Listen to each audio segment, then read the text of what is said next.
Ladies and gentlemen, welcome and thank you for joining us for the Naval War College Foundation's 2020 Annual All Members Meeting. I am Philip Bilden, and I am honored to take the helm as chairman of our foundation at an exciting time in our organization's 51-year history. I have served on the Board of Trustees with many of our foundation's past and present leaders for nearly a decade. With that perspective, I would observe that our foundation has never been stronger, more strategically focused, and more professionalized than we are today. We are in a position of strength to support the Naval War College mission to develop our future national military leaders through professional education. We've had the benefit of an outstanding leadership and commitment by our Board of Trustees, Trustee Emeriti, and dedicated staff, past and present, over many years. My predecessor, Chairman Emeritus Bill Obenchain, leaves us a stronger organization than he inherited. And we are all grateful for Bill's 3 years of distinguished leadership, tackling the difficult issues and making the investments to position us for future growth and strategic impact. This present year has been challenging for our nation and any organization in the midst of a global pandemic and an economic contraction. Nonprofit organizations around the nation in particular have been hard hit, as fundraising has been challenged for logistical and financial reasons. Your foundation has also been affected. We decided early in the year, for example, to suspend all in-person meetings and fundraising events for the protection of our staff and membership. These were prudent decisions, but not without costs. We have operated on a remote basis with virtual events for our annual summer symposium and this annual meeting, both of which actually increased our reach with higher participation levels. And I am proud to tell you that our team has faced these unprecedented challenges head-on with resilience and innovation, finding new ways to engage our members to raise critical philanthropic funds for our mission to support our warfighter students and future leaders. We are actually ahead of our 2020 milestones and financially sound with a strong endowment, although there is still much to do to meet our year-end goals in the remaining months. We will need your continued support. We have been focused on several key initiatives around 4 strategic objectives, and I would like to share those with you. Number 1, professionalization. Number 2, member engagement. Number 3, fundraising and financial strength. And 4th, strategic impact. Now let me discuss these because there are guideposts for our strategy. First, professionalization. Our foundation leadership has materially professionalized our organization, our infrastructure, and our business processes. Let's start with the Board of Trustees. This board is among the highest quality governing bodies of any 501c3 organization in the country. We have recruited 25 accomplished men and women who are united by a common purpose to support our military leaders through education. They are volunteers, supported by our regional directors around the country and our trustee emeriti, who continue to provide counsel and capital to our cause. We will honor 4 retiring trustee emeriti today. All have been leaders in their respective professions in business, law, philanthropy, and public service, and they bring experience and insights to the foundation in addition to their generous financial support. I will be leaning on them in the days ahead to achieve our objectives, and I thank them all for their time, their treasure, and their talents. Now, while the board governs the foundation, it is our full-time staff who execute day in and day out to make it happen. Our board leadership has allocated the investment budget dollars to recruit an A team of full-time professional staff to execute our mission. We brought on our CEO, Captain George Lang, just over a year ago to lead this effort. Having served as Chief of Staff at U.S. Naval War College and the U.S. Naval Academy while on active duty, George's extensive experience and relationships in the naval educational institutions has been an asset in partnering with the Naval War College. We are fortunate to have one of our esteemed former board members, Dr. Colle, join the staff to lead and professionalize our fundraising as President and Chief Development Officer. Carla brings 3 decades of experience in nonprofit management and fundraising and a deep commitment to the Naval War College Foundation. George and Carla together have recruited high-quality professionals to upgrade our operations, finances, communications, and member outreach to you. And our current staff of 7, small but mighty relative to other nonprofit teams, has more professional capability than ever before in our foundation history. We are confident that we will receive a high return on our investment for their efforts as we execute our strategy, and we will continue to invest in our team's capabilities. Now, in addition to people, we've upgraded and modernized our processes and infrastructure. We allocated the budget dollars and management time to onboard new IT databases and financial software to accurately steward our donor support and maintain engagement with our national membership. We also instituted management processes to align the senior leadership of the board with our staff for efficient execution, communication, and teamwork. We are all convening at a higher operational tempo than ever before to achieve these objectives.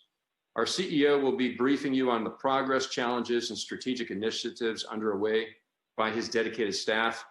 I commend George for his leadership, and I thank our entire team for the significant progress and results they've achieved across the multiple lines of effort during a pandemic.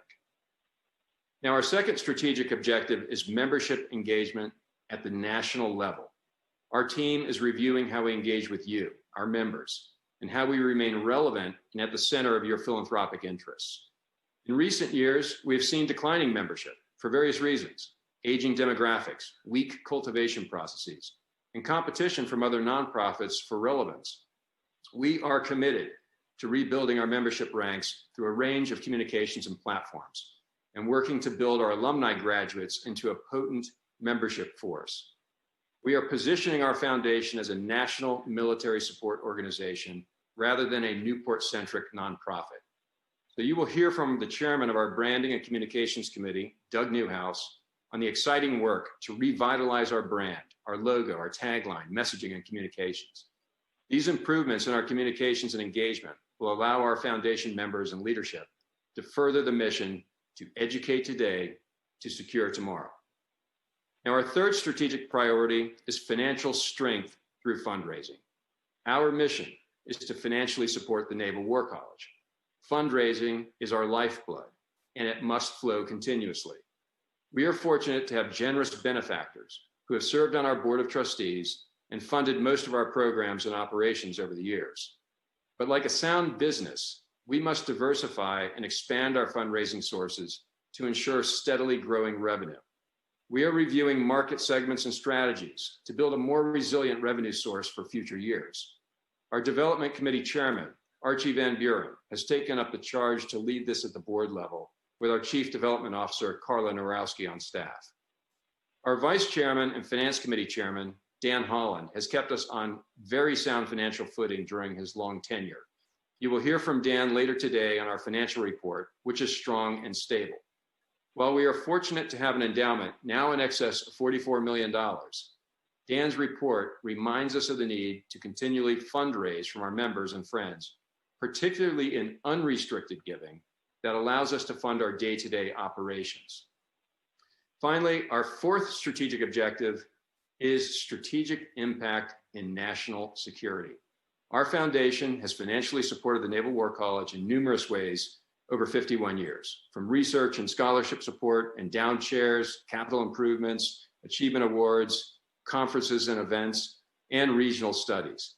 We have funded programs when the Navy did not have the budget or agility to fund it in time for impact.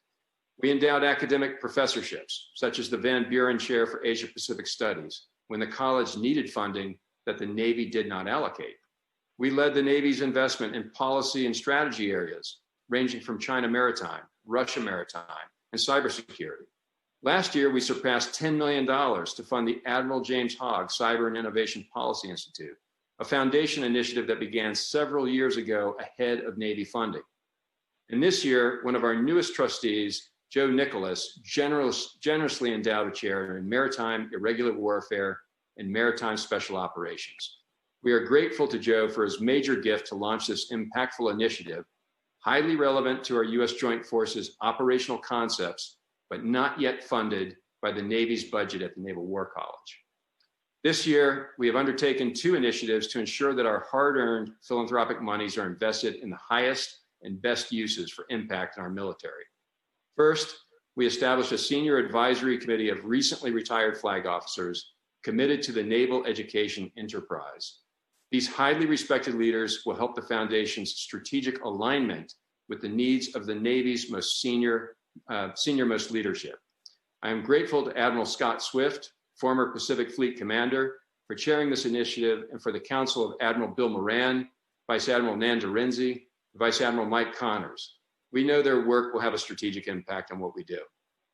Second, we reconstituted the Program Funding Committee, chaired by our trustee, Paul Dimitrick. Paul and his fellow committee members will be the gatekeepers for our financial support to ensure the highest and best use of our funding. They'll work with the president of the Naval War College to rack and stack priorities and invest in emerging strategic areas not currently funded by the Navy. So rest assured that your foundation leadership team, from trustees to staff, are moving out in partnership with the Naval War College leadership to professionalize, to broaden our national member engagement, to strengthen our financial resources for strategic impact, to educate today and to secure tomorrow. I would now like to introduce the president of the Naval War College, Rear Admiral Shoshana Chatfiel, who has recorded remarks for our meeting this morning. Rear Admiral Chatfiel is a career naval helicopter pilot. Operationally, she flew many different types of airframes and deployed in helicopter detachments to the Western Pacific and Arabian Gulf, supporting carrier strike group and amphibious ready group operations. Admiral Chatfield was commanding officer of HC-5, HSC-25, a joint provincial reconstruction team in Farah Province, Afghanistan, and the type wing commander of HSC Wing, U.S. Pacific Fleet. Ashore, she held a number of assignments, including Deputy Executive Assistant to the Chief of Naval Operations, Senior Military Assistant to the Supreme Allied Commander Europe, and United States Deputy Military Rep to the NATO Military Committee. Most recently, Rear Admiral Chatfield commanded Joint Region Marianas before reporting as president of the U.S. Naval War College in 2019. We appreciate that she has taken time to brief us on the challenges and opportunities at the Naval War College in a tough time. Please stand by for Rear Admiral Chatfield's message to our foundation members. Hello.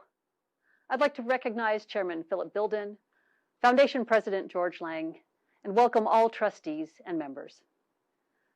I would like to voice my appreciation to this necessary and very important Naval War College Foundation.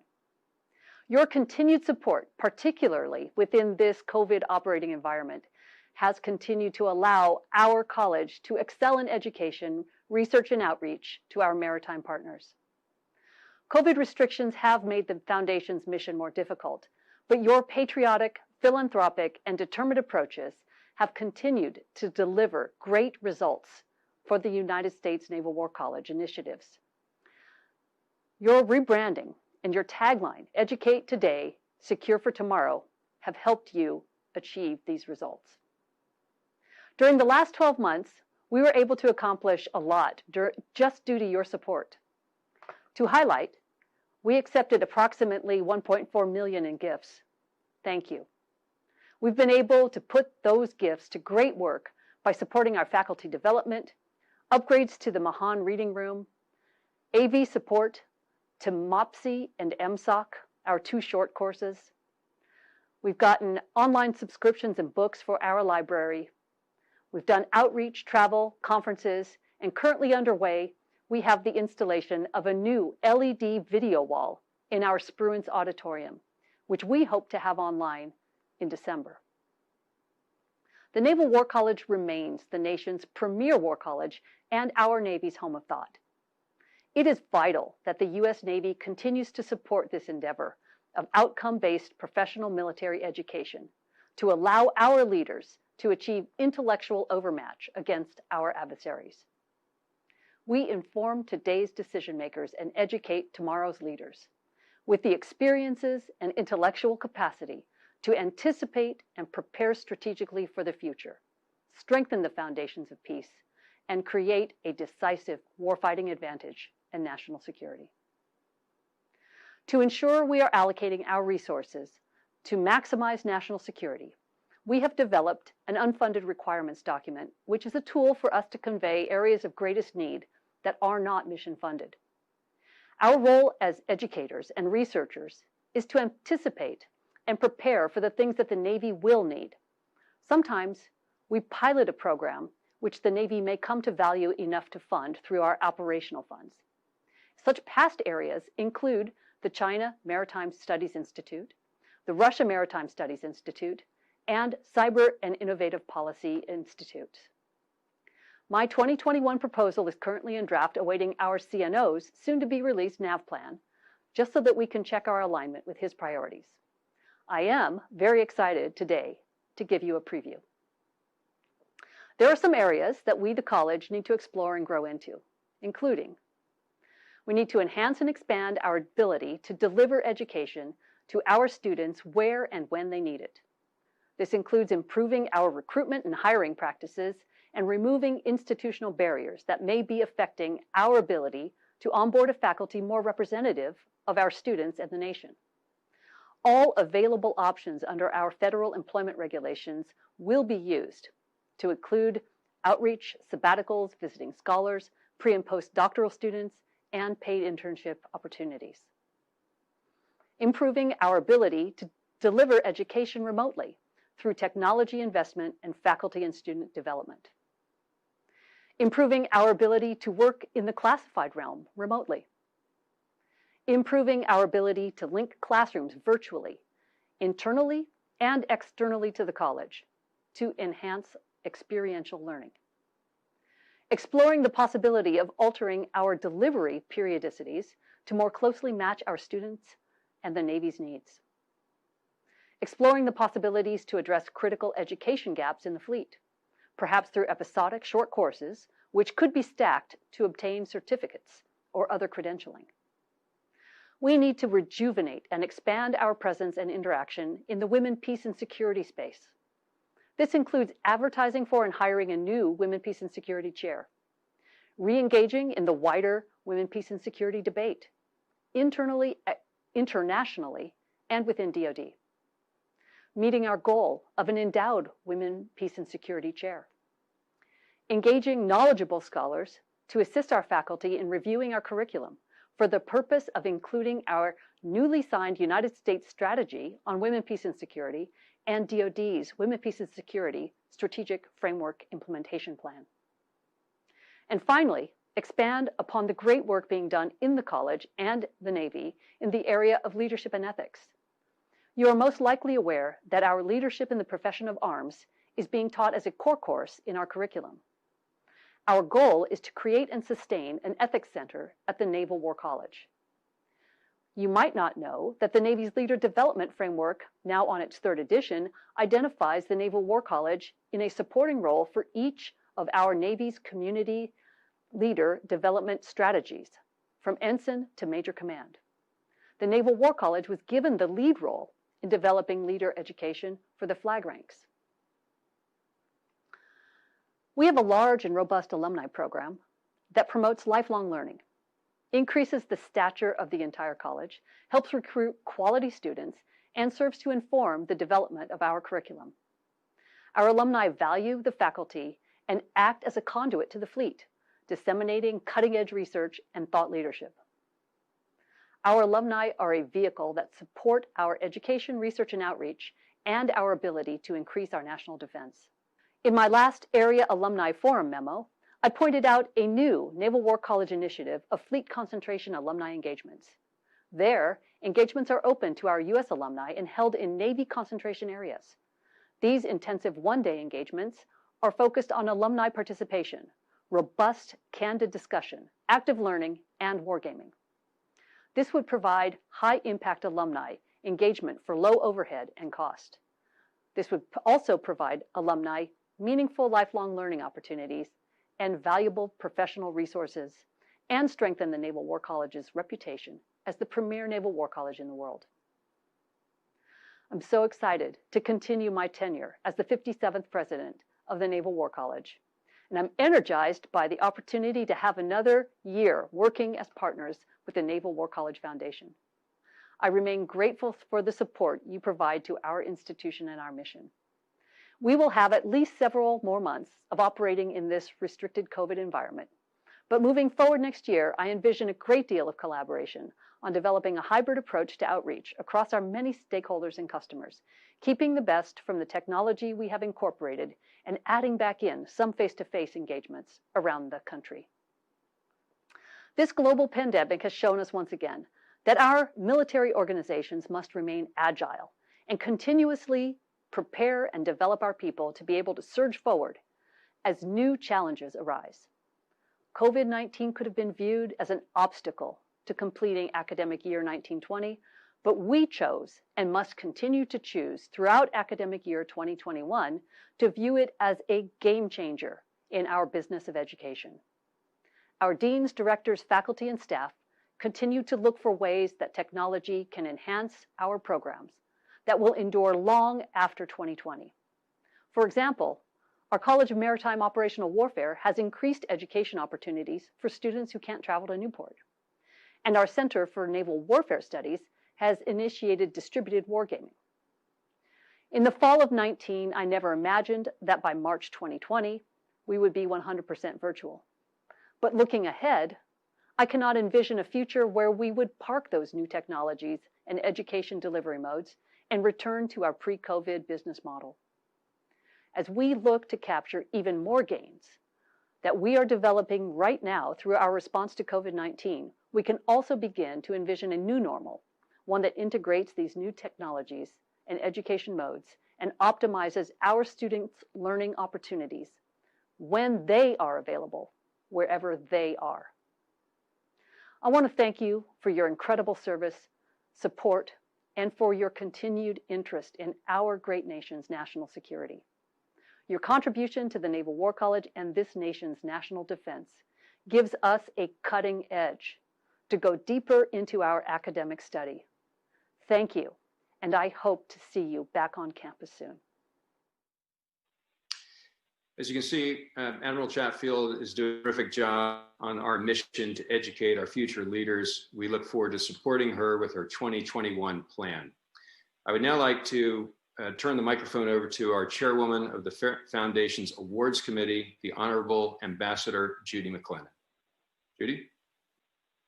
Good morning, Philip, and good morning, ladies and gentlemen. The Naval War College Foundation and the college we serve are fortunate to garner the financial support of its generous members and donors, all of you. Your donations make it possible for us to help further the college's work in areas such as military preparedness, leader development, and statesmanship. Your donations make it possible for the college to educate today, secure tomorrow. Each year at this members' meeting, we recognize those generous individuals who have given at extraordinary levels, whom we recognize through membership in our various giving societies. We also recognize extraordinary service in this regard. It is my privilege to recognize the following 4 trustees of the Naval War College Foundation who have retired from the board after many years of loyal and dedicated service. Each has received an American flag which has flown over Lewis Hall. These trustee emeriti are Edward Blair, Dale Hummerdinger, Bill Obenshane, and Happy Van Buren. We thank them for their generosity of time, talent, and treasure. It has been an honor to serve with you, and we look forward to continuing our work together. It is also my honor to now recognize the following individuals and entities who are members of our Chairman's Society, Chairman's Circle. The Chairman's Circle recognizes those individuals who gave $10,000 or more in 2019 to advance the college's work. They are Gerson Baker Foundation, Gerson and Barbara Baker Philanthropic Fund, the estate of Colonel John W. Beck, Stephanie Bennett Smith, Philip and Patricia Bilden, Dayton T. Carr, Duncan and Barbara Chapman, Duncan and Christina Crowcroft, Robert B. Evans, Scott D. Pasquale, Len Di Lorenzo and Anna Maria Garso, Paul and Linda Dunmeyer. MP Fund for Philanthropy, David and Linda Gordon, Stephen Grand, Philip W. Groan, Dale Hemmerdinger, Dan and Debbie Holland, HP Enterprise, David P. Hunter, Marianne Hamilton Lamott, Lidos, Carl and Amy Liebert, Lockheed Martin Corporation, the Honorable Juliet C. McLennan, George and Joyce Moss, Doug Newhouse and Holly Bannister, Richard and Gretchen Nielsen, William and Penelope Obenchain, Waring and Carmen Partridge Foundation, William Penn, Bill and Mary Poland, Pritzker Military Foundation on behalf of the Pritzker Military Museum and Library, Dan and Jennifer Quigley, Raytheon Missile Systems, John and Suzanne Reed, Riverside Partners, Kevin and Julia Rochford, Dwight and Susan Saprell, Slocum Gordon and Company, Rear Admiral and Mrs. Joseph C. Strasser, USG Corporation, Hope H. Van Buren Charitable Foundation. Thank you to all. We next recognize those who have either joined or moved up to even greater levels of giving, qualifying them for membership in the Admiral Society, which honors those with cumulative lifetime giving of $25,000 or more. Those entering the principal level or the Pringle level for generous cumulative lifetime giving of between $25,000 and $49,000, I beg your pardon, $49,999 are Guillaume de Ramel, HP Enterprise, David P. Hunter, Carl and Amy Liebert, Charles Mott, Doug Newhouse and Holly Bannister, Riverside Partners, Barbara Van Buren and Stephen Glasscock. We next recognize those who have either joined or moved up to the Hayward level for generous cumulative lifetime giving of between $50,000 and $99,999. Duncan and Christina Chapman, Paul and Ingrid Dimitrick, Dan and Debbie Holland, Dan and Jennifer Quigley. We next recognize those who have either joined or moved up to the Sims level for generous cumulative lifetime giving of between $100,000 and $249,999.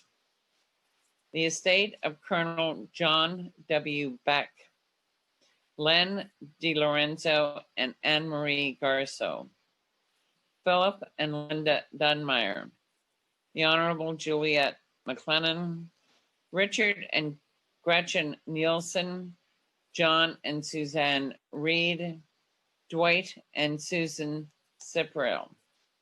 We next recognize those who have either joined or moved up to the Spruance level for generous cumulative lifetime giving of between $250,000 and $499,999. Linda and David Gordon, Dale Hemmerdinger.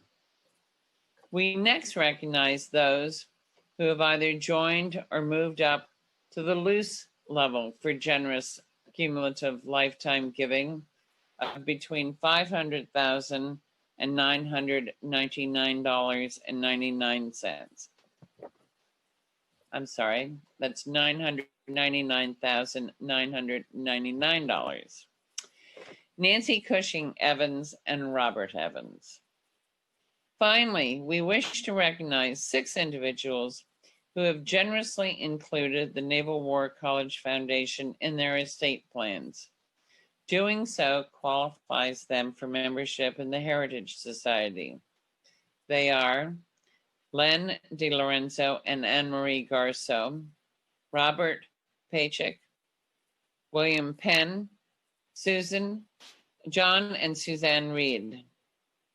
We all thank the previously mentioned benefactors and all of you, our committed members and donors, for your continued support and dedication over the years. Chairman Bilden, this concludes the awards portion of our meeting. Thank you. Thank you very much, Ambassador McLennan. Listening to those names, I'm reminded by the incredible personal contribution and commitment that so many of you, our members, have extended to this foundation over the years. So we salute you all and we thank you. And a particular thanks to our departing trustees who will continue to offer us counsel in the years ahead. I now have the honor of presenting our CEO, George Lang, who will present his 2020 briefing. Captain Lang. Ladies and gentlemen, good morning. We have a busy agenda, so I'll get right after it. I've been your CEO for 17 months, and I'm thankful for the opportunity to get to meet and work with many of you in this capacity. Unfortunately, I haven't met everyone, and I look forward to the opportunity in the not too distant future where either I approach you or you me, and we get to shake hands, rub elbows, fist punch, or whatever may be the acceptable greeting gesture post-COVID. While I particularly would like to take the opportunity to thank you for being such a loyal member of our great organization. It is truly my honor to lead the foundation, and I want to express my gratitude above all else for your trust, confidence, and continued support, and in some cases, patience, as we transform operations to better support our members and growth as an organization. I want to recognize the staff, my staff, your staff at the foundation, specifically Colle, President and Chief Development Officer, Victor Stanascu, Chief Financial Officer, Judy Beatty, Chief Operating Officer, Shara Campion, Director of Special Events, Shannon Hammond, Director of Communications, and Jordan Lang, Assistant Director of Communications and Marketing. Next month, we will welcome aboard a new staff member to serve as our Senior Development Specialist, Michaela Walker. This is by far the most qualified and talented team the foundation has ever had on staff, and I am thankful to the board for their support in allowing me to build it. Expectations are high for the team, and they should be, but we are delivering, and hopefully you have witnessed directly some of the great work the team has been doing over the last several months, whether it be in the form of U.S. Postal Service mailings, emails, social media posts, or virtual events. So, what have we been doing during this challenging time, and has COVID affected operations? With the exception of Victor, who joined us in July, the team has been working together for just about 1 year.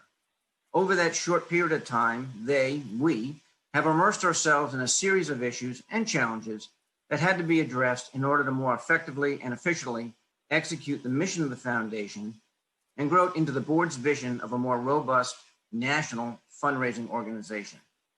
Some issues were more complex than others, but I want to review just a few of the most significant achievements since many began in the latter part of 2019. We constructed a new webpage and expanded our social media footprint to Facebook, LinkedIn, Twitter, Instagram, and YouTube. Over a year ago, it was nearly non-existent. We engaged in a project with Ford PMX to refresh our marketing and branding strategy that yielded a new logo, wordmark, tagline, and Naval War College Foundation brand storybook some 50 years after the founding of the foundation.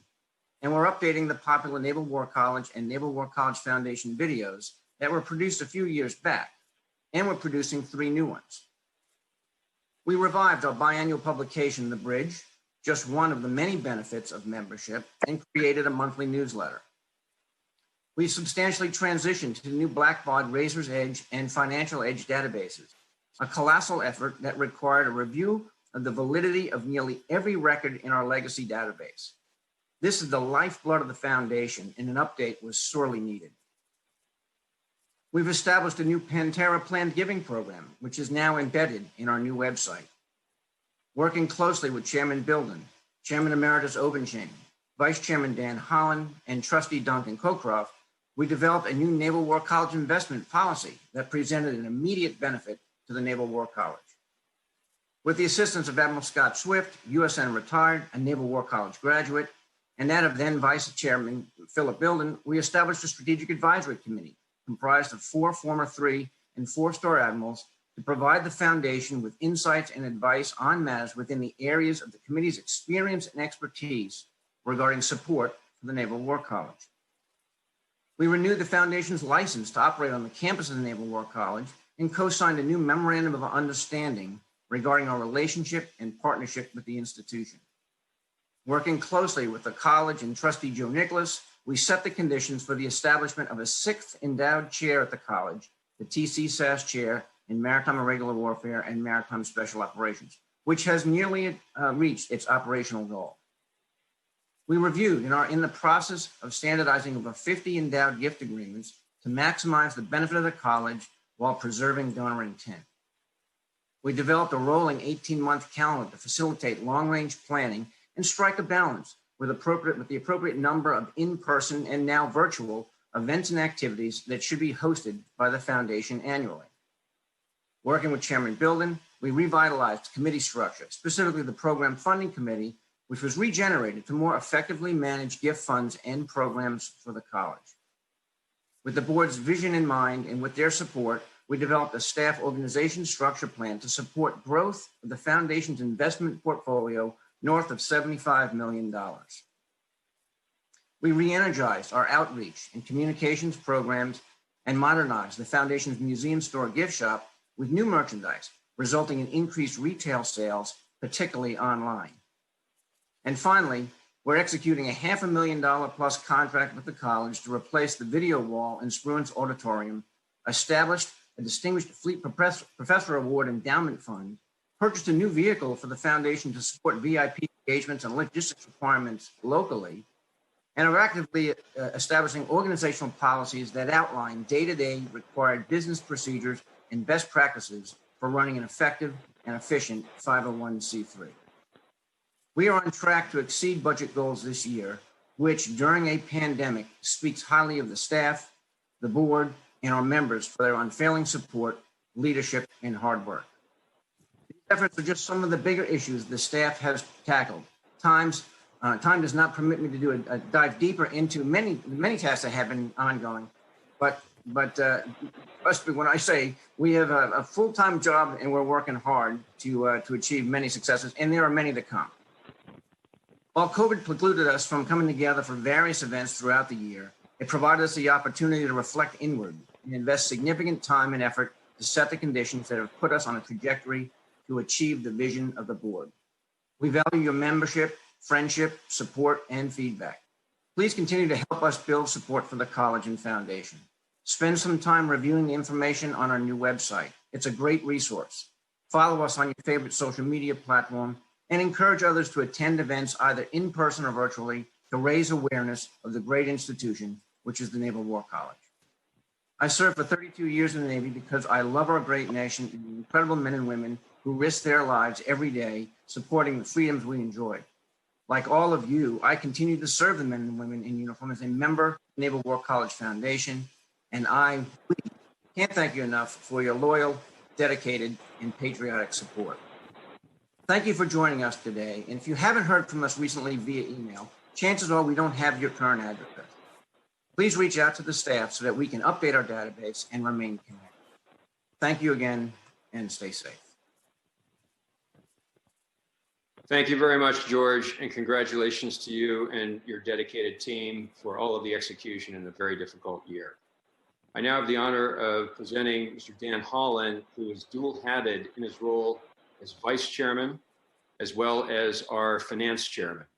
Dan is a critical part of our leadership team, and I'm grateful for his wise counsel and keeping an eye on the numbers. Dan, would you like to give us a 2020 report, please? Thank you, Philip. And let me extend my warm welcome to all of you as well. We're excited to see so many members joining us this morning. It's terrific. Now, this annual members meeting was originally scheduled to take place in June, and in the middle of this global pandemic. And as Chairman Bilden highlighted, the challenges of this environment has been extraordinary. And had I presented in June at that time, our financial outlook would have been much more challenging. And I'm happy to report that your Naval War College Foundation is in sound financial condition, but challenges still remain. As Chairman Bilden mentioned, we canceled all of our live events, which are an important source of income for the organization. Fortunately, we have been able to host some events virtually, and many of you have been incredibly generous in your support, and we thank you for that. In addition to our member support, we're fortunate to have a meaningful endowment accumulated over several decades. And as Chairman Bilden highlighted, the endowment is worth over $44 million. Philip highlighted the professionalization of our organization, and George touched on that as well.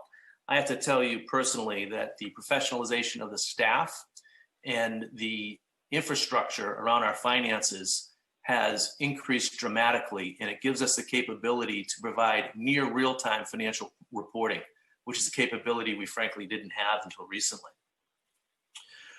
If we can go to this slide, I wanted to talk about the endowment. What you see is the total value of the endowment. It's broken down into a couple of places. You have the long-term investment portfolio that's been so ably invested by Slocum Gordon. You've got a short-term portion of that portfolio, which is used for current projects and support of near-term goals and objectives. And then you just have our working capital that's held in a bank account. On the right-hand side of the slide, you see the allocation of that endowment portfolio by gift type. And you can see that about 69% of that is permanently restricted, about 3% is temporarily restricted, and about 28% is unrestricted. I highlight this because the permanently restricted portion of the endowment, as in any endowment, has to honor donor intent. And it funds some very important projects and initiatives that are ongoing over the life of those gifts. The unrestricted portion of the endowment enables the War College to do a number of things that really provide that margin of excellence. And the temporary restricted, again, is to fund some fund some projects that are ongoing. That unrestricted portion of the endowment of the investment portfolio really has been a benefit to us in this challenging environment. And if we can go to the next slide, this highlights the fundraising year to date. And what you see are the different categories of fundraising. And you see the restricted, the unrestricted, the event income, and then our membership. The membership really comes from three sources. We have corporate members, we have graduate members, and individual members. And as you see on the far right, we set a goal of about $225,000 from membership donations. And we've exceeded our goals in the graduate and individual categories, and we have continued to make progress on our corporate giving. Those membership contributions are an incredible source of unrestricted income to the organization. You can see restricted is still a large majority, over 1.1 million. Then you see the unrestricted, and then the events. We were able to hold our summer symposium virtually, and many of you were very generous in your support of that event. So you can see the grand total for fundraising, 1.9 million, towards our goal of 2.9 million. And that 2.9 million is an aggressive goal. We sat down over the course of the last several months and we re-underwrote those goals. And we feel comfortable that those goals are still achievable. And as you can see, we're about 67% of our way towards those goals. Next slide. Our board has been incredibly generous. Of that 1.9 million in gifts, over 1.2 has come from our board. And it's come into the endowment in both the permanently restricted, the unrestricted, and the temporarily restricted. So as Philip had mentioned, we are blessed with a very generous and capable board, and they've been incredibly supportive of our mission to date. Next slide. This slide's a little bit busy, but I'll just orient you on the screen. To the far left are our results through September 15th of this year. And it highlights the various income categories. And you can see the unrestricted events membership And then below that, it says other income. And these are income sources that we derive from the unrestricted portion of the endowment. And we're going to be allocating some of that income, the dividends and the coupons from the bonds, to help support our organization. And that has really benefited us and really enabled us to offset some of the challenges of the current operating environment. As we move across the page, what you see in the second column of numbers is where we were through this period in 2019.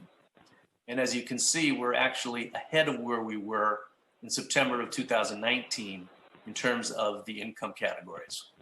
And we're well on our way towards meeting our goals for the year. And as you move across the page, you can see what those goals are, both on a straight line basis and a year-to-date basis for the full year. Looking at the bottom of the page, it's how we spend the money. It's the payroll and the expenses. And you can see that payroll is the vast majority of expenses, along with some of the normal expenses of running an organization like your foundation. And you can see that our expenses are running well ahead of where they were year-to-date last year. And that's for a very good reason. As George alluded to, and as Philip mentioned, we have really professionalized the staff. We have grown the staff. And I would just echo his comments that we have one of the most qualified and capable staffs of any 501c3. And our budget for the year is about a little over $2 million in terms of expenses. And we're about 60% of the way through that budget. So on an operating basis, and if you include some of that other income that I referenced coming from the unrestricted portion of the endowment, we are actually at a slight surplus of about $300,000, whereas last year we were at a slight deficit. And you'll notice this does not include the restricted giving. So when you add in the total revenue, if you will, from what we've gathered over the course of all of our fundraising, we're actually well ahead of last year, which is terrific. So you heard from Admiral Chatfiel how the foundation enables the Naval War College to achieve a margin of excellence that would not exist without your financial support and contributions. The $1.4 million donated in 2020, despite the pandemic, has had a meaningful impact on the mission: educate today and secure tomorrow. So with that, I'll turn it back to the chairman. Thank you very much, Dan. And I feel very comfortable, as should all our members, that our finances are strong and have great oversight and professional talent. And I commend you on your job over the years as our finance chairman. I'd now like to introduce our chairman, Doug Newhouse of Branding and Marketing, which has been a revitalized committee and a major force this past year with some exciting work that Doug and his team and some of our trustees have underwritten to make happen. So Doug, take it away. Philip, thank you very much. I'm glad to be here this morning. A little over a year ago, and actually August of 2019, as a part of the efforts at the board level to professionalize, institutionalize, and move the foundation to a more national and ultimately international organization, I was tasked, actually, I volunteered to work on branding and marketing. And it really is the foundation for what we're trying to do from a fundraising standpoint. This is an organization that's been in existence for 50 years. And I joined the board a little over a year ago. And I think if we had taken a poll of the 20 some odd board members and asked them to give a script from a fundraising standpoint for why individuals should give to the foundation and ultimately to the Naval War College, you get very good answers, but you probably get 20 to 25 different scripts, which is really not what you want to have when you're out there trying to describe what an organization is attempting to do and what we're ultimately trying to do from a fundraising standpoint.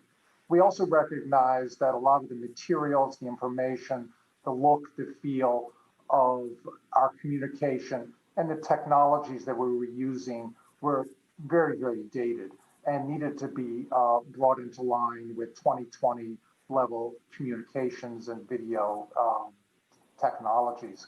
And with that in mind, we really started from the beginning to try to figure out who should we work with fundamentally to try to make this happen. So we interviewed a series of firms. These are all branding firms from basically from New York, although we did have some from DC. And we went through a little bit of a beauty contest, and we ended up with an organization by the name of Forward PMX.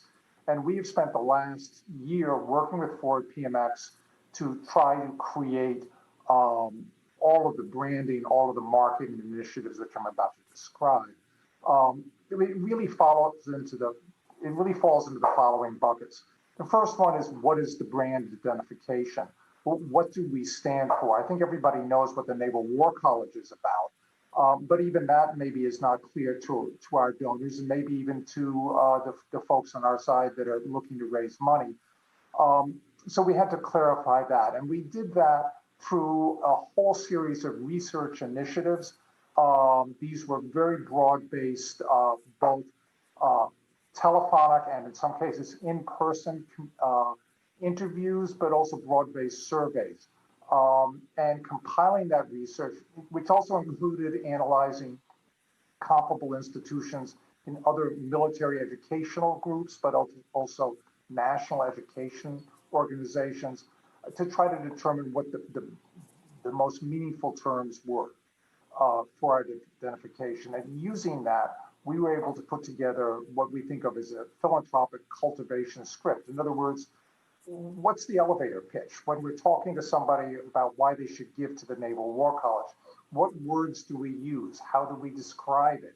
And the net result was a booklet, which we're calling the brand storybook, which is probably in the neighborhood of 30 some odd pages, but the script really is only on one page. And it's designed to be able to be the backbone for how we describe the organization. And so all of the trustees have this, all of the people, all of the staff members have it, and anybody that's out there from a fundraising standpoint talking about the foundation and what we're trying to accomplish. Today, we have a script and we have the words that we all want to use. In addition, there is a corresponding marketing strategy that we put into place. And the marketing strategy is everything from, what George mentioned in terms of social media, but what is the calendar? What is the cadence? How often are we communicating? How are we communicating? Are we doing it through emails? Are we doing it through events? Are we doing it through lectures, symposiums? Are we sending out books, articles, video streams? And how does this compare with everybody else? How are we reaching out to our international students, to the entities that sent the international students to us? How are we reaching out to our alumni? How are we reaching out to corporations? How do we reach our own members? In addition, and this is probably the most visible actually, is we reimagined the logo and created a tagline that embodies our purpose. Now, I will say that the tagline is educate today, secure tomorrow. And even on this phone call, I won't name names, but I think two of the speakers actually came up with educate today and secure tomorrow, or educate today for a secure tomorrow. So I have a little bit of education I need to do even internally on that. And the last piece of the puzzle is an implementation plan, which I'm going to go into. So if we could have the next slide, Shannon.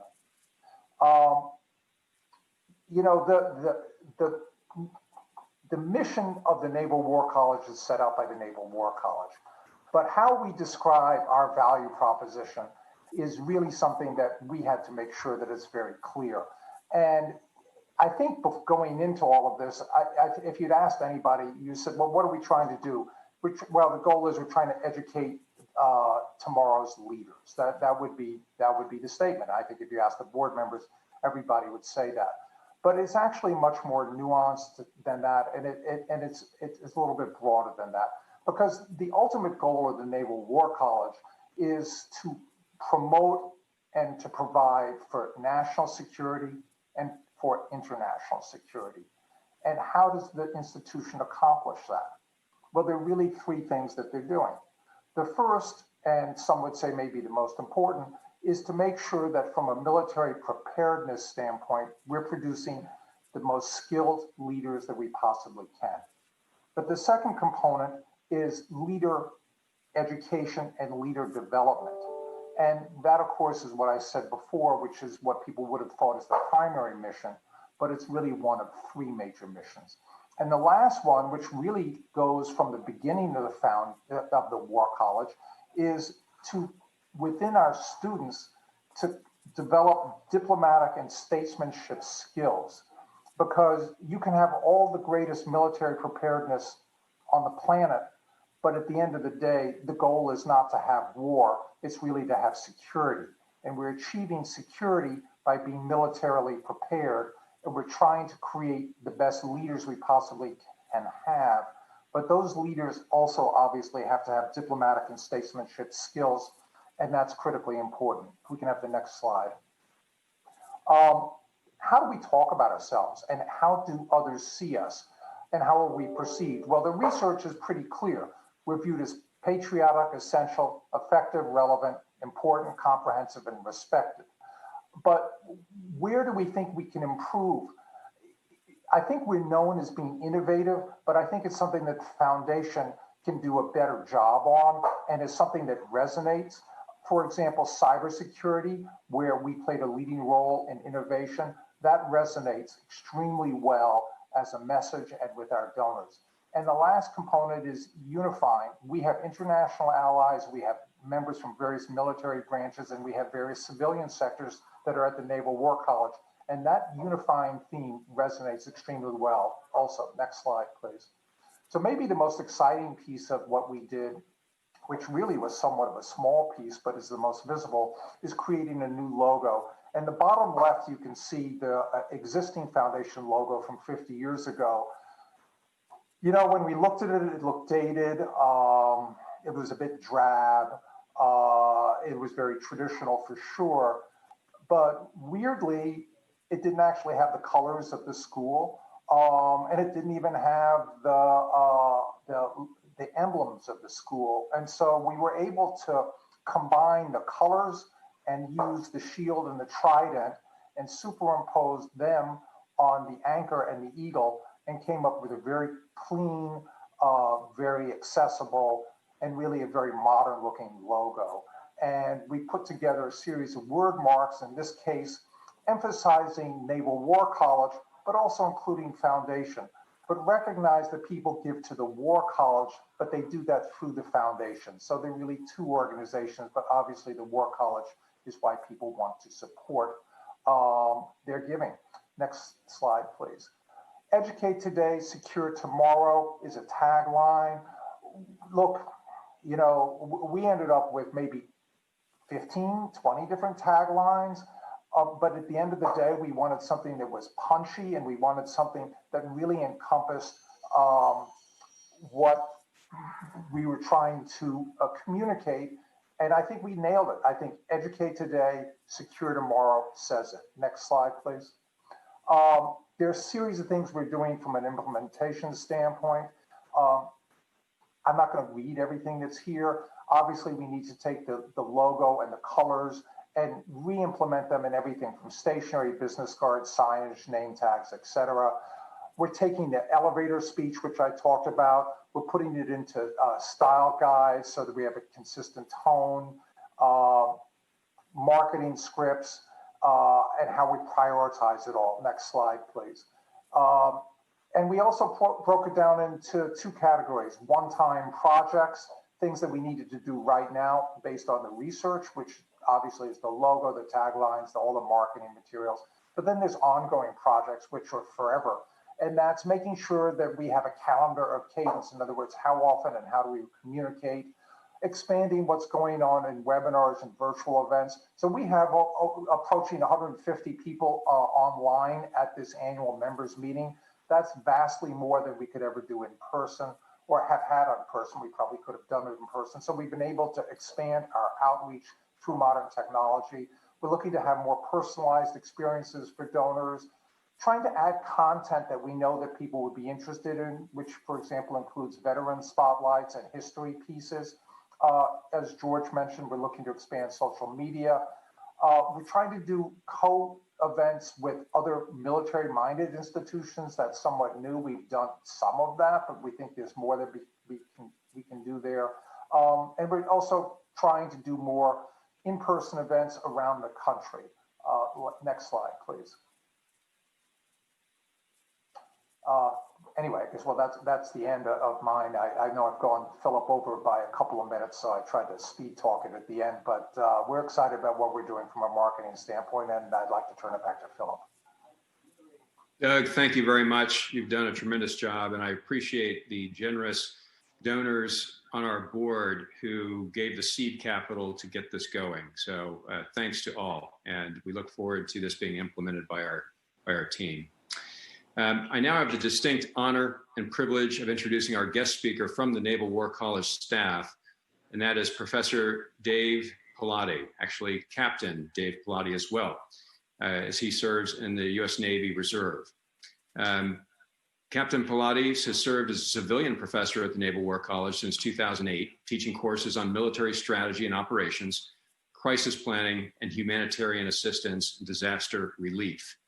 He is the founder and director of the Naval War College's Civilian Military Humanitarian Response Program and co-founder, co-director of the Naval War College Harvard School of Public Health Joint Civilian Military Humanitarian Working Group. You can imagine that he has been very busy this past year, both at the War College and with Harvard, looking at how this pandemic affects our strategic interests as a military and as a nation. Captain Polatty is a fourth-generation naval officer in the Naval Reserve. He's commanded 5 Navy Reserve units and currently serves as the Navy Emergency Preparedness Liaison Officer for Rhode Island. While on active duty from 1992 to 2003, he served as a surface warfare officer and a naval flight officer. Captain Polatty is a graduate of the U.S. Naval Academy, where he earned a BS in history. He attended the Naval War College and earned a master's in National Security Strategic Studies and is a graduate of the U.S. Joint Forces College. Ladies and gentlemen, please welcome Professor David Polatty. Bill, thank you so much for that warm welcome, and good morning, everyone. It's both an honor and a pleasure to be here with you this morning as both a faculty to talk to you a little bit about our program that you may or may not have heard about, but also as a lifetime member of the War College Foundation to get to hear the awesome things that are happening moving forward into the years ahead. So I'm going to start by giving you a quick overview of our very small program that does have a global impact. And then let you through just a brief overview of some of the most important efforts we're working, and let you know that a lot of those efforts have come from the generous support of the War College Foundation. So to begin, we do fall under the College of Maritime Operational Warfare. Admiral White, retired Admiral Mike White, is very kind in allowing us to pursue this critical study. We have 5 full-time faculty working within HRP, our acronym. And along with that, this year, we're very excited. We have 2 visiting scholars, 2 very notable visiting scholars. The first, Dr. Austin Becker from the University of Rhode Island, is a world-renowned expert in climate change and sea level rise. So Austin is spending a sabbatical year with us, working on an effort that I will give you a little more insight into here in a few minutes. And our other visiting scholar that we have is Dr. Mark Brennan from the Massachusetts Institute of Technology. Again, another incredibly well-respected PhD that specifically works on humanitarian logistics, getting food moved around the world to people who need it, people who find themselves in vulnerable situations. We also have, and it's quite exciting, well over 30 faculty across the Naval War College that work with us when their normal job allows them to. So we refer to them as adjunct faculty. It's a great benefit, as you can imagine, to have the core academic faculty who teach in the master's program, our Center for Naval Warfare Studies, and our faculty from international program and College of Distance Education, all coming together when needed to work on projects that we have meaningful use for. And then from my perspective, most importantly, we have about 40 affiliated faculty from universities around the world. Some of them I will talk about today specifically with you, but also from humanitarian organizations that are responding not only to natural disasters and COVID-19, but also to conflict. And we will talk today about the consequences of conflict quite a bit. both current conflicts and as we look out to potential great power conflict between peer adversaries. So it's a small program that has a lot of support from other organizations outside of the College of Maritime Operational Warfare. So I wanted to start with that. Next slide, please. So we are facing, whether you've realized it or not, taking COVID-19 out of the equation even, the largest humanitarian crisis that's ever been recorded. And I'm going to get into some of the key details of that with you, but suffices to say from a combination of natural disasters, pandemics, primarily COVID, but also Ebola, but man-made disasters, AKA conflict, also known as complex emergencies by our humanitarian partners. We are indeed facing large threats to national and international security, and most important to human security, to the well-being of people that are finding themselves suffering around the world. Next slide, please. So this slide is an eyeful, and I'll warn you up front that there is a quiz on this slide at the end, so please take careful note of each of the actors that you see on it. Of course, I'm kidding, but I love to show the complexity of this slide because this slide is a one-slide representation that I could teach an entire course for a trimester at the War College off of using this one slide. And this slide actually encompasses quite nicely the reason why after the 2010 Haiti earthquake that happened in January of 2010, killing well over 200,000 people in our neighbor to the south and displacing millions of Haitians and dramatically affecting the livelihoods of the people that live down there. This slide shows that there are so many different actors that militaries, the blue dots, must interact with when called upon to respond to humanitarian emergencies. So this slide, in fact, encapsulates not only the complexity of the different actors, but also, as you can imagine, the coordination that must happen with different organizations that have different mandates, different missions, but also different systems and processes and procedures for how they respond to humanitarian crises. And if you look around the horn and you see non-governmental humanitarian organizations, international, sometimes called intergovernmental, you can see how we have issues already thinking about how militaries are going to work with organizations that have a very much a humanitarian focus and for the most part are going to operate in a neutral status. Next slide, please. So I'm going to talk with you about 4 of our most important priority activities right now, and hopefully highlight for you some of the impact we're having not only here in Newport and in the United States, but most importantly around the world through our activities. So we're going to start with natural disasters and pandemics. A lot of people don't actually appreciate the sheer volume of people that get displaced on an annual basis just by natural disasters. This is just a great graphic from the Internal Displacement Monitoring Center that tracks roughly 26 million people over a decade per year that were getting displaced, oftentimes getting displaced for 5 or 10 years more, depending on where in the world this happened. Next slide, please. Militaries are often called upon to respond for 2 primary reasons. Number 1 is the scope and magnitude of the disaster, in this case, natural disasters or pandemics on this slide, is so critical that without military support, they simply will not be able to save the lives and alleviate suffering that's needed. So other nations, including the US, will ask for international military support. The other reason we're called upon is because we do have very unique capabilities.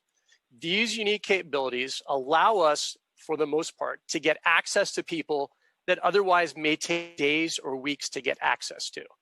When airports and seaports are damaged and out of control, when roadways find themselves completely incapacitated, that's when helicopters, aircraft, ships, and unique ground transportation and engineering capabilities from militaries can make a huge difference in saving lives and, again, alleviating suffering. So these just happen to be the biggest 8 that have happened since, again, the inception of the humanitarian response focus within the College of Maritime Operational Warfare. It doesn't talk about the Indonesian earthquake and tsunami in 2018 that militaries responded to. It also doesn't highlight hurricanes where responses happened in 2019, and certainly doesn't capture 2020's nightmare, which is COVID-19, with every single military on the planet being engaged in some way, shape, or form with both medical capability and other unique capabilities, such as engineering and logistics. Next slide, please.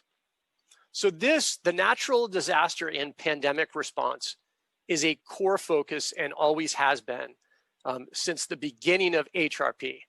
Formally stood up in 2015, but in reality, we were working on this again since late 2010, early 2011.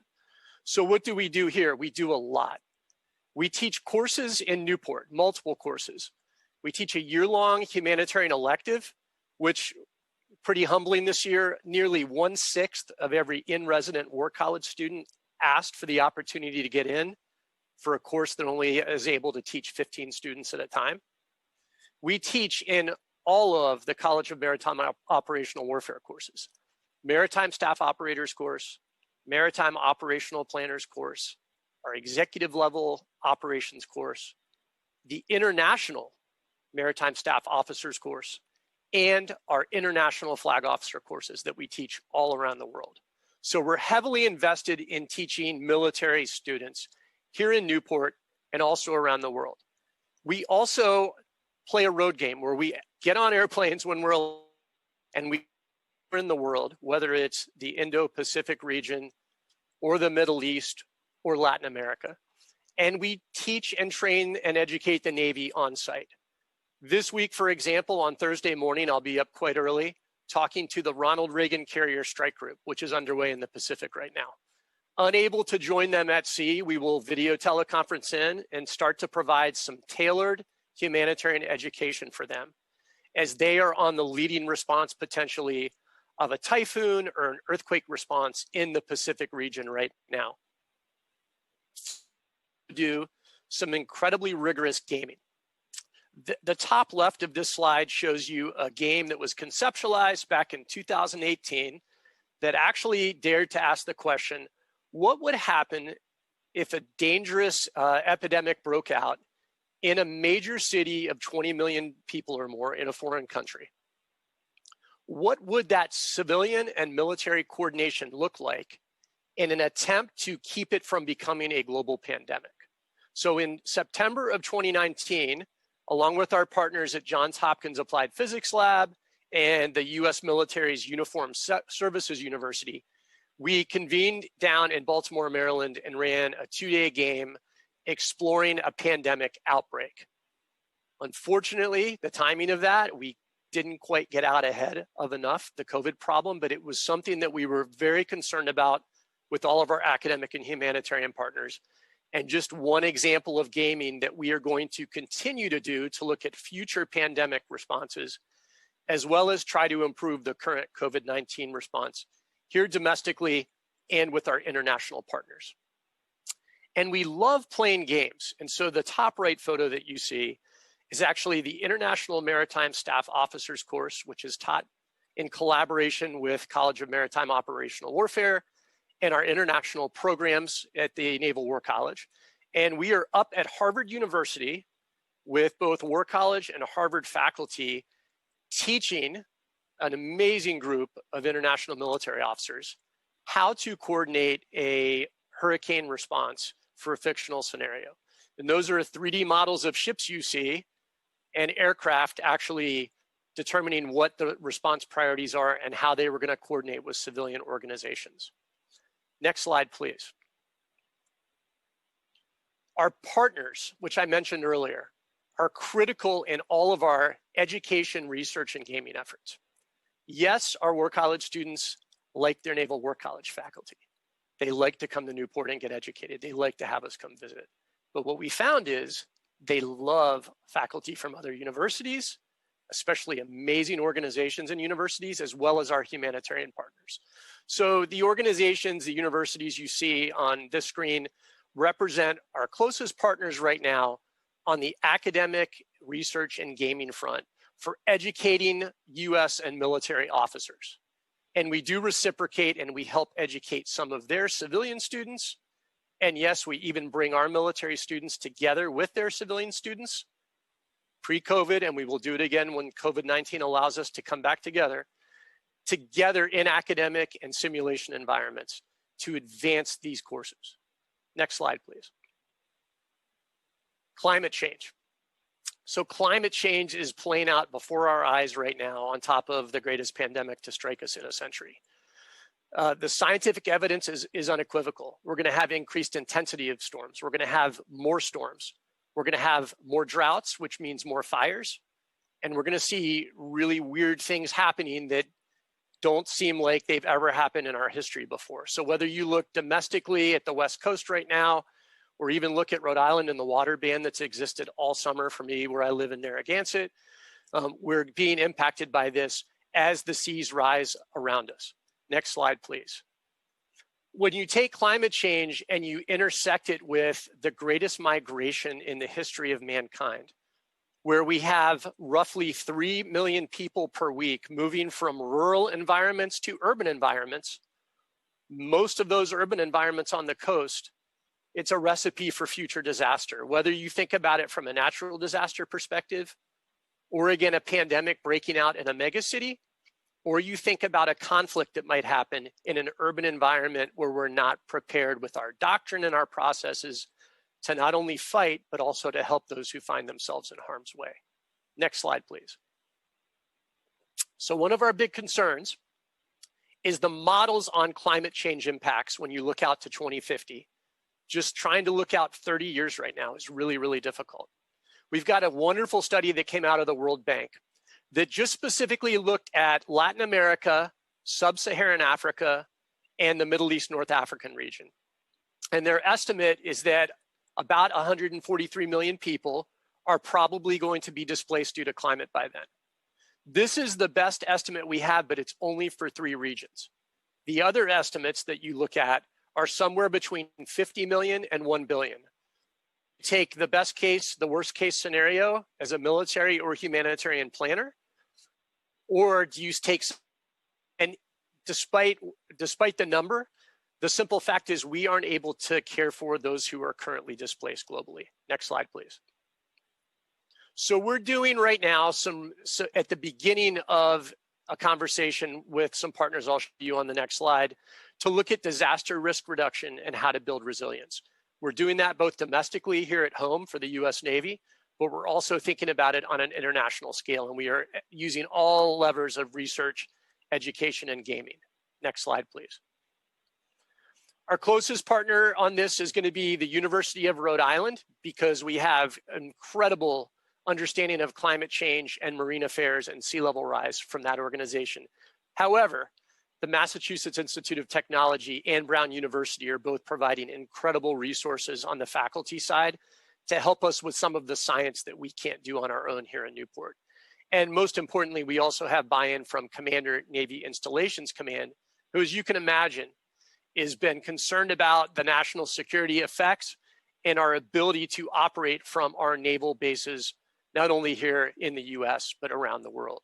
So this will be a broad and ambitious effort to try to look at evidence-based research on what is happening, project models out for what's going to happen over the next 20 to 30 years, and then what are the key activities we need to take and actions we need to take right now to begin to make a difference and be prepared to operate in the future in a very much a climate impacted world. Next slide, please.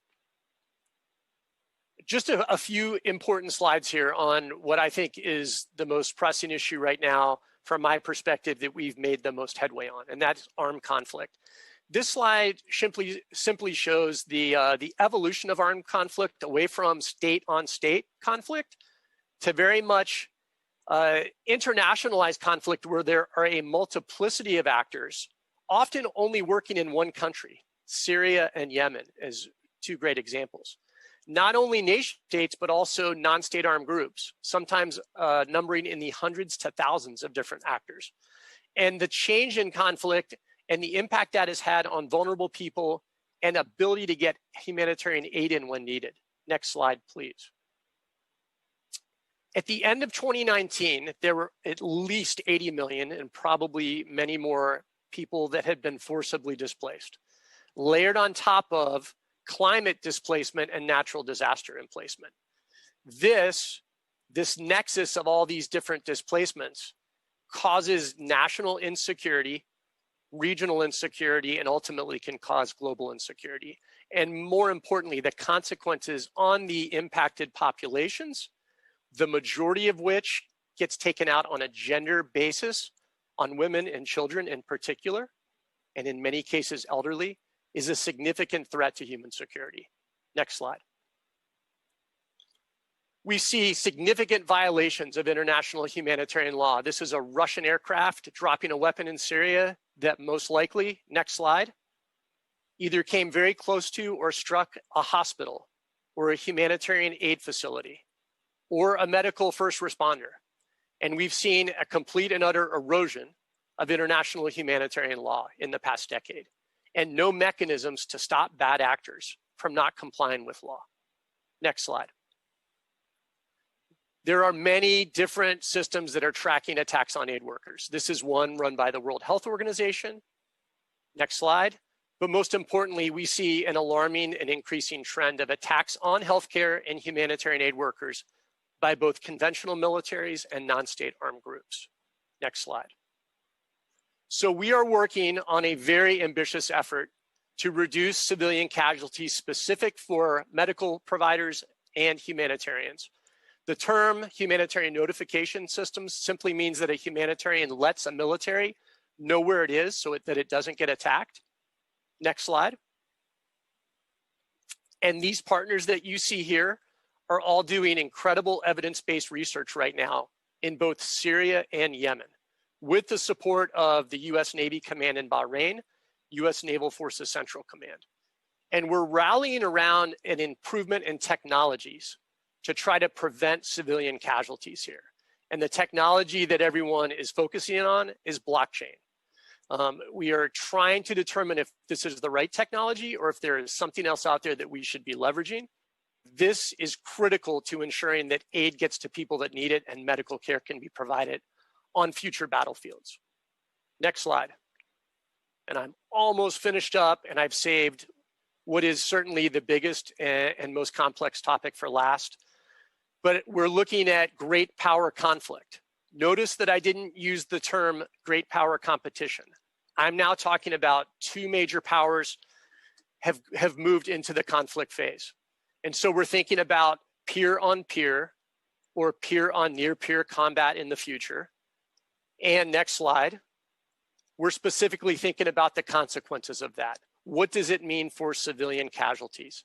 So we've started an incredibly rigorous research and gaming process to specifically work with our partners on the next slide.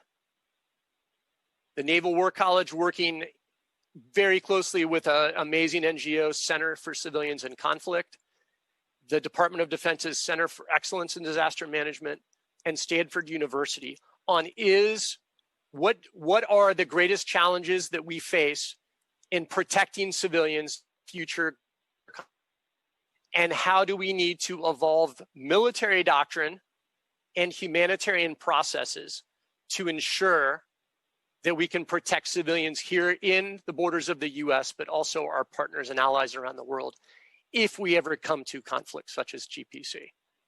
Next slide. These partnerships and collaborations are critical to our success. And I will simply close by saying that we could not do the things we do in HRP without the support of the Naval War College Foundation. So with that, we are extremely grateful for your support. I have my email up there for any questions you may have. Thank you for your time and for your support today. Thank you very much, Captain Polatty, for the excellent, timely, and highly relevant presentation. It's a testament to the intellectual talent, wargaming resources that we are fortunate to have at the Naval War College to train our future leaders for positive impact. It's also a reminder that we train our military and humanitarian operations in ethics at the Naval War College as a force for good in the world. We wish you, your faculty, students success in this challenging time in remote education until you're all back together in full force. Now, ladies and gentlemen, Our foundation leadership, from our board to staff, is working very hard on your behalf to advance our mission, to professionalize our operations, to engage our members nationally, to fundraise for financial strength, and to have a strategic impact in our nation's security. Your support is critical to making our mission happen. We are grateful for that support, and we ask you to continue engaging with the foundation, participating in events such as this, or our fundraisers, and making us a part of your philanthropic priorities. We salute you for your support. This concludes our annual all members meeting. Thank you for joining us, and farewell for now.